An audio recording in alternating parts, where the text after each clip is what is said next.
Sa kasagsagan po ng rally na ginawa ng Iglesia ni Cristo na 3 araw, bigla pong namasyal sa Canada itong si Bongbong Marcos at sinasabi niya na ito isang working visit sa Canada para daw makaengganyo ng mga investor para daw mamuhunan sa Pilipinas.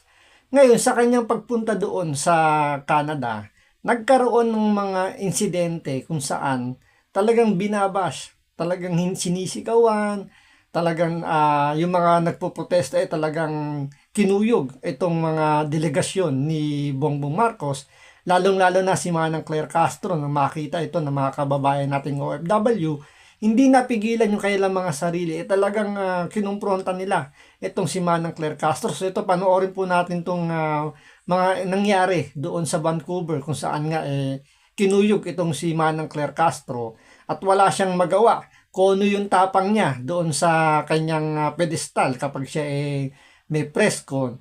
Biglang nabahag ang buntot dito ni Manang Claire Castro. So ito, panoorin po natin itong insidente doon sa Canada. Pero syempre, bago ang lahat, kung hindi ka pa nakasubscribe sa Makapili TV, baka naman pwedeng pakipindot po muna yung subscribe button at the same time, palike na rin po ng video. Wala naman pong bayad dyan. Kaya, pindot na. So ito, panoorin po natin.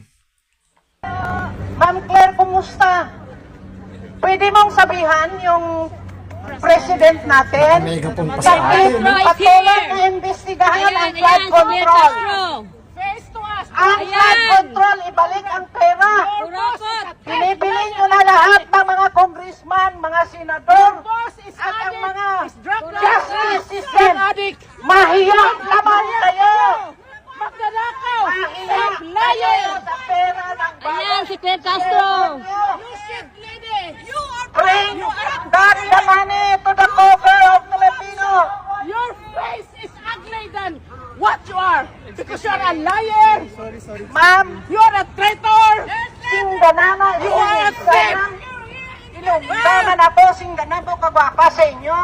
Pero tani ang kwartas ang Pilipino, ibalik nyo. Kaluoy ang mga Pilipino. Ginaubos na ninyo ang kwarta sa flood control. Please. Please. Please. Bring the money to the Filipino people. We have a big Nagpatulong ng pulis si control Claire Castro. projects Nagpatulong ng ano. Diba? Nakakahiya yan, no? Nasa ibang bansa ka, yung mga kababayan natin, kinukumpronta ka. Parang ngayon lang nangyari yata sa Pilipinas, sa bansa po natin, na dumalaw po yung delegasyon ng ating presidente sa ibang bansa. Tapos ganto na talagang gigil na gigil yung mga kababayan natin sa mga opisyal ng gobyerno. Kasi kung inyong maaalala kay Pangulong Duterte, parang never yata nangyari yung ganito na kinumpronta sila ng mga kababayan natin dahil hindi na nga nagugustuhan yung ginagawa. Parang naaalala natin na sa tuwing si Pangulong Duterte pumupunta sa ibang bansa, grabe yung mga kababayan natin na talagang pinipilit na pumunta kung nasaan si Pangulong Duterte para makita man lang siya. Walang sumisigaw ng kagaya nito, shame on you, ibalik yung pera, sinungaling ka, walang ganun. Pero bakit sa panahon ni Bongbong Marcos, ganito ang trato sa mga opisyal ng gobyerno natin? Lalong-lalo na rito kay Manang Claire Castro, bakit sa kanya na ibubuntong yung galit ng mga kababayan natin? Kasi kasalanan din niya Sa tuwing siya nagpe-press con sa Malacanang, lahat ng birada niya, talagang pinatatamaan si Vice President Sara Duterte at talagang halos lahat ng kasinungalingan binibintang niya lahat ng nangyayaring hindi maganda sa ating bansa para ibinibintang lagi sa mga Duterte. Parang ginawa ni Bongbong Marcos, 'di ba, nung siya ay bumisita diyan sa Canada. So lahat isinisi niya sa mga nakaraang administrasyon, lalo na kay Pangulong Duterte, yung issue ng nakawan ng flood control dahil wala naman daw ginawa si Pangulong Duterte ng mga panahon na yon. At tanging siya lang ang presidenteng lumaban sa korupsyon kasi kung hindi raw siya nagsalita na mahiya naman kayo, hindi raw ma-expose yung nakawan ng pera sa flood control. Ngayon, itong nangyari sa insidenteng ito, Nagpaliwanag si Manang Claire Castro kung ano ba yung nangyari at bakit siya kinumpronta. So ito, panoorin po natin itong pahayag niya nung siya ay kinuyog ng mga kababayan nating OFW sa Canada. So ito, panoorin po natin. Ano ho yung nangyari kanina na sa ngayon nagva-viral itong video ninyo dito sa Vancouver? Actually, gumagawa sana kami ng reels para dito sa event na kung saan bumisita ang ating Pangulo sa Canada. So gumagawa kami ng reels, tapos may lumapit sa amin na Pilipino. So ngumiti ako, tinanong niya ako si Lucy Claire, sabi ko, yes. At doon, sinasabi niya na, sumigaw na siya, you ask your president to resign. So kinuyog na kami. Samantalang, kung tutuusin, kami nagtatrabaho. Hindi kami nagbabakasyon dito. We're just doing our job, pero nahinto yun. Hindi na kami nakapagtapos ng aming pag-shoot ng reels dahil So, kasalanan pa pala ng mga nagprotesta sa Canada dahil hindi nila natapos ang kanilang shooting para masabi meron silang ginagawa o meron silang, kumbaga, trabaho yung pinunta nila sa Canada. Kasi marami nagsasabi na bakasyon ang ginawa dyan ni Bongbong Marcos kasi nga tinakasan nila yung rally ng Iglesia ni Cristo dahil may nakuha siguro silang report na posible na pasukin yung Malacanang gawa nga ng yung multo ng EDSA, di ba? Nandiyan pa rin sa kanila yan dahil nga dyan pinatalsik yung tatay ni Bongbong Marcos. So, napraning si Bongbong Marcos kaya lumipad ng Canada para kung ano-ano man mangyari, ay nakaiwas na kagad siya. Pero dito, isinisisi dito ni Manang Claire Castro yung mga OFW dahil kung hindi daw sa ginawa nilang protesta, hindi raw, kumbaga, matatapos nila yung photoshoot. Pero ang tanong, bakit kaya yung mga kababayan natin talagang galit na galit dito sa administrasyon ni Bongbong Marcos?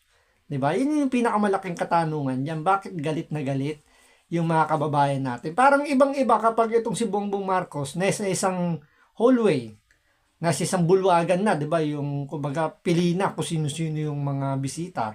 Doon makikita mo na parang wini-welcome siya, talagang ina-idolize siya, tuwang-tuwa yung mga kababayan natin na makita siya.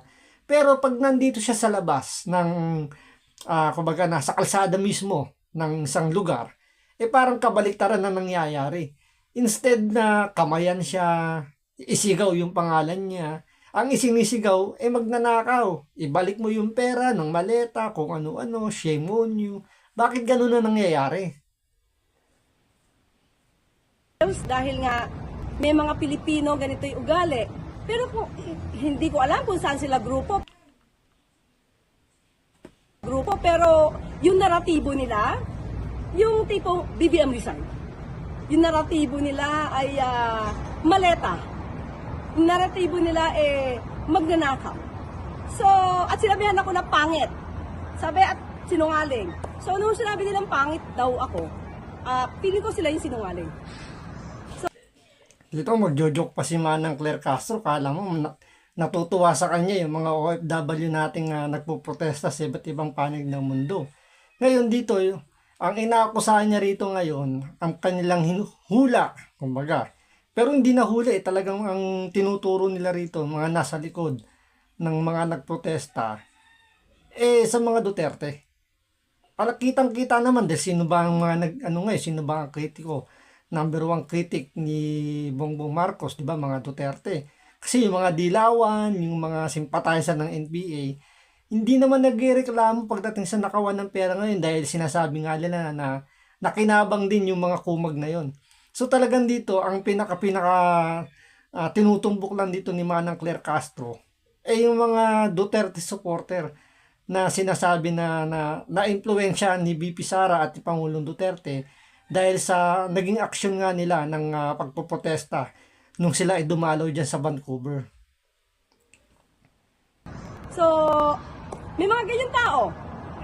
May freedom of expression tayo, pero hindi naman kailangan maging bastos. Pilipino kayo.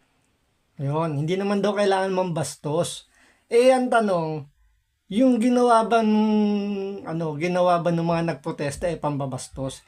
Freedom of expression po nila yun. At yun ang nakikita nila sa mga pinagagawa ng administrasyon ni Bongbong Marcos. Dahil nga yung hindi nga sila binabastos. Yung kumbaga itong administrasyon ni Bongbong Marcos, bukod sa pambabastos sa ating bansa, sa mga Pilipino, binaboy din ni Bongbong Marcos. Biruin nyo, 1 trilyon o ilang trilyong piso ang ninakaw sa ating bansa ng mga politiko na sinasabi kasabot nga rin daw ni Bongbong Marcos. Pero anong nangyari? Meron na bang naipakulong ng mga kongresista, mga congressman? Wala. Sino ang ikinulong? Yung mga lumalaban sa korupsyon.